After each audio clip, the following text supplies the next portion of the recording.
આ દ્રશ્યો આપ જોઈ રહ્યા છો। પ્રેસ કોન્ફરન્સ હવે ટૂંક જ સમયમાં શરૂ થવાની છે। એટીએસ ગુજરાતની આ પ્રેસ કોન્ફરન્સ તમામ માહિતી આપશે। 3 આતંકીઓ પકડાયા છે અને કેવી રીતે આ લોકોના શું મનસૂબા હતા, કેવી રીતે તેમને ઇનપુટ્સ મળ્યા અને ક્યાં આગળ તેઓ જવાના હતા, તમામ માહિતી અત્યારે ગુજરાત એટીએસ આપી રહી છે।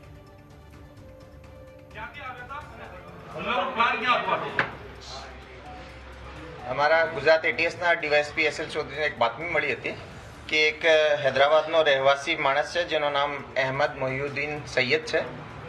એક આતંકવાદી પ્રવૃત્તિ ધરાવનાર માણસ છે અને એ દેશમાં કોઈ મોટી આતંકવાદી એક્ટિવિટી કરવાવાળો છે અને આજ આતંકી પ્રવૃત્તિની જે કાવતરું છે એના ભાગરૂપે કોઈ કામે ગુજરાતમાં પણ આવેલ છે।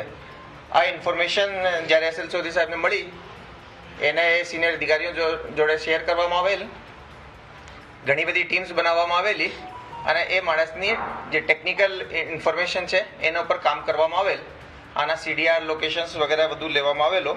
લોકેશન્સ જાણતા ખબર પડી કે હાલમાં જ હૈદરાબાદથી બાય રોડ અમદાવાદ ખાતે આવેલ છે।